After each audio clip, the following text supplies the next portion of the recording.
Thank you. The chair now recognizes the gentleman from North Carolina, Mr. Knott, for his 5 minutes of questioning. Thank you, Mr. Chairman.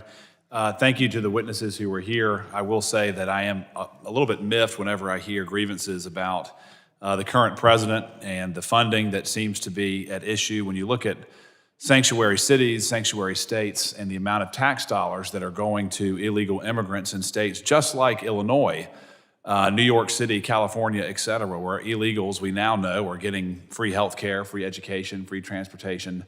These allocations in dollars far exceed the total budget of FEMA. So I find it a little bit disingenuous that we're railing on money that should otherwise be reappropriated or reallocated. Mr. Knott, would the gentleman yield? No, ma'am.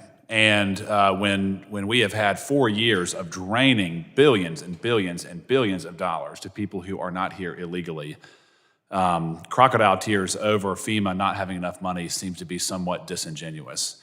In regards to the issue at hand that we should be discussing, I would love to ask you, Mr. Hendricks, as a former federal prosecutor, drones are being used to a very effective extent to undermine law enforcement and truly our national security, whether it's the cartels, whether it's local transnational gangs, whether it's the Chinese Communist Party, whoever it may be, drones are a force multiplier. And one of my gravest frustrations, whether it was the Bureau of Prisons, whether it was federal law enforcement along the border, whether it was counter surveillance measures that were being executed, what are technologies that we can implement and we can provide or promote that would stop criminals from using drones so effectively? So there are some technologies that allow us to establish white world operations, so we'll eliminate aircraft from operating in the area. Of course, then the threat has evolved so that now they're just flying aircraft on fiber optic cables, right? Mm-hmm. So it's hard to do that. Another thing I think it's important from our standpoint is to look at what things we can do to enforce our capabilities so that they're not vulnerable to these technologies. Our counter-UAS systems, for example, should be tested to certified threats by an independent agent based on the particular scenario that you're trying to protect. Okay, and can you explain just briefly how that would work in the field? How would that technology be best implemented? So the white world technology, for example, is you identify your particular aircraft that's going to be operating.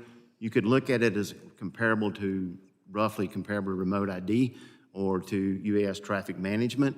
You identify those aircraft that are operating in the area, then any other aircraft that's reported or detected by radars are certainly uncooperatives. Okay, thank you, sir. Yes, sir.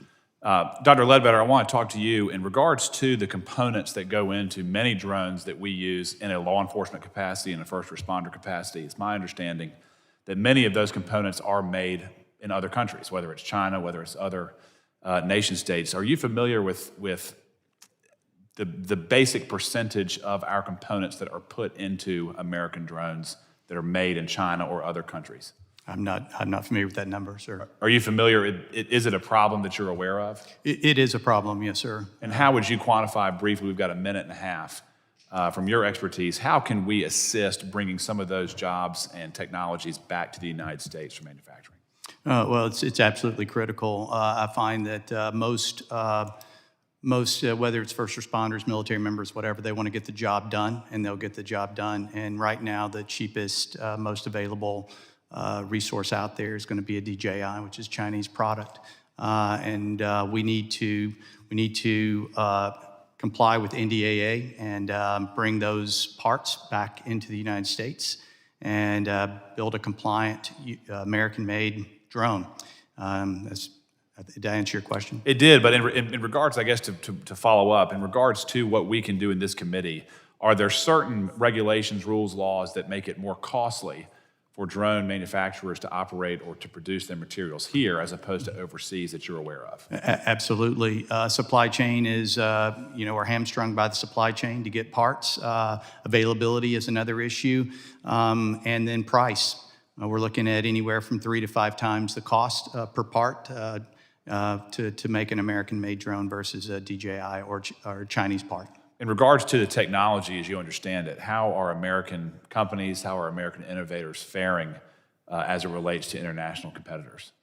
I don't really have that data. I know as far as we're concerned, it takes significantly more money, more resources, and more time to build a compliant drone versus a non-compliant drone. And one more question. When you say compliant drone, just so we understand, what are you referring to? NDAA compliance. Okay. Thank you, sir. Mr. Chairman, I yield back.